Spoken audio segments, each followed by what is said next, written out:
PTM बैठक है officially. इसके पहले हम लोगों ने कुछ एक बैठक की थी, लेकिन सरकार के दृष्टिकोण से ये पहली बैठक है। अगली बैठक अभी बता दे रहे हैं अक्टूबर में। पीटीएम में एक ऑफिशियली आप लोगों के लिए एक निमंत्रण पत्र भी भेजा गया था सारे पेरेंट्स को कि पीटीएम में आना, एक न्योता जिसको कहते हैं, हमने उसको भी डाला।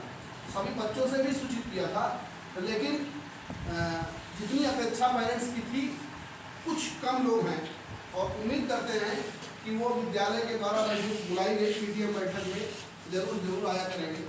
ये पीटीएम बैठक इसलिए बुलाई गई है कि आप लोगों के बच्चों की प्रगति से आप लोगों को सूचित किया जा सके। ये बच्चे 6 घंटे लगभग यहाँ रहते हैं, 18 घंटे आप लोगों के पास में रहते हैं। तो इन बच्चों के अंदर क्या अच्छाइयाँ हैं, किन चीज़ों के लेकर आपको काम करना है, हम लोग किन चीज़ों को लेकर काम कर रहे हैं। एक परीक्षा भी हुई है, सत्र परीक्षा पहली जो 10 नंबर की होती है, और इन बच्चों के अंक पत्र में वो 10 नंबर के अंक ऑनलाइन और यहाँ के रजिस्टर में सब शामिल किए जाएंगे। आप सभी लोगों को आज बच्चों की कापियाँ भी दिखाई जा रही हैं। जो भी पेरेंट्स आए हुए हैं और पेरेंट्स जो नहीं आए हुए हैं, उन सभी बच्चों को भी ये कापियाँ दिखाई जाएंगी। और आप सभी लोग अपने अपने बच्चों की कापियाँ देख लीजिए। बच्चों ने बहुत अच्छा किया है और अच्छा किए जाने की आवश्यकता है। एक कमी है जो हम लोग नहीं दूर कर पा रहे हैं, आप लोगों से उम्मीद है। ऐसा हम लोगों को लगता है कि बच्चे घर पे नहीं पढ़ते, जिसके कारण से हम लोगों की मेहनत का वो परिणाम नहीं मिल पा रहा है जो परिणाम हमें चाहिए। ये बच्चे यदि घर में कम से कम 4 घंटे 3 घंटे 4 घंटे की सेल्फ स्टडी नहीं करेंगे तो हम लोगों की मेहनत का वो परिणाम नहीं प्राप्त हो पाएगा, जिस परिणाम की हम सभी एक गुरु के रूप में और माता पिता के रूप में आप लोग अपेक्षा करते हैं। इन बच्चों का घर में पढ़ना जरूरी है। प्यारे बच्चों,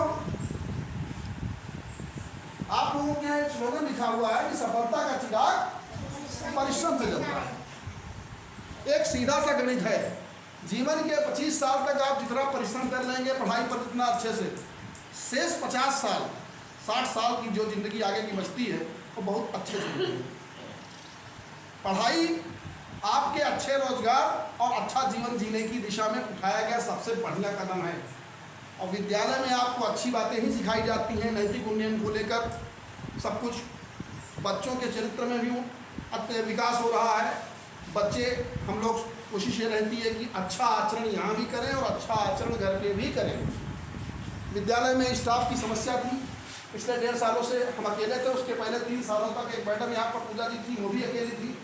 तो विद्यालय में कहीं ना कहीं से जो है पढ़ाई में थोड़ी सी दिक्कत हम लोगों को आ रही थी, लेकिन सरकार के प्रयासों से, लगातार प्रयास करने से सरकार ने 2 शिक्षकों को और विद्यालय में नियुक्त कर दिया। बहुत अच्छे गणित विज्ञान सभी विषयों के अच्छे जानकार हैं, और इससे पहले इनको भी करीब 15 साल से पढ़ाने का अनुभव रहा है।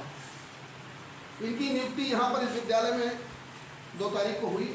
इसके साथ में एक शिक्षक और भी हैं, और संयोग से इस समय प्रशिक्षण चल रहा है, और वो रामनगर के पास में गणेशपुर में प्रशिक्षण ले रहे हैं। 30 तारीख तक उनकी ट्रेनिंग है।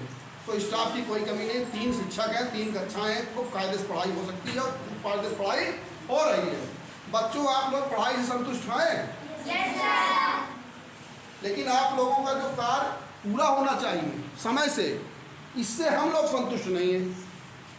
आप बताइए कि आप लोगों में से सभी लोगों का काम नियमित समय से पूरा होता है? सब खामोशी है। विद्यालय में मुश्किल से 10 से 12% बच्चे, 15% बच्चे ऐसे जिनका वर्क पूरा होता है। आप जा सकते हैं, आपको पूरा दिक्कत है। और एक बात है, कुछ लोग परिणाम की जल्दबाजी मत करिए। शिक्षा में निवेश, शिक्षा जो है उसका रिजल्ट थोड़ा सा समय के साथ में आता है। एक बात समझ लीजिए, विद्यालय एक ऐसी जगह है जो समाज में आपको समाहित होकर सबको साथ लेकर चलने की एक आदत का विकास कराती है। विद्यालय में सभी प्रकार की पृष्ठभूमि, समाज के हर वर्ग के बच्चे यहाँ आते हैं, सबको साथ लेके चलना। आप सरकारी नौकरी का सपना देखते हैं, तो ये बताइए सरकारी आदमी से अपेक्षा क्या की जाती है? एक सरकारी आदमी, क्या समाज में आप सरकारी पद बहुत बड़े पहुंच गए, क्या एक सरकारी व्यक्ति समाज यहाँ पर रहते हुए अगर हम किसी से जात पात का भेदभाव करें तो ये अच्छा होगा? नहीं होगा। तो तो ये बताइए, इन बच्चों के अंदर एक बहुत कष्ट का विषय है कि समाज में जो जाति पात का भेदभाव है उसको दूर करिए। पहली चीज, सभी उसी प्रभु की संतान है और सभी को इंसानियत के नजरिए से देखिए। इन बच्चों के अंदर इंसानियत की भावना होगी, सभी के प्रति सम्मान का भाव रखिए, छोटे बड़े सबके प्रति।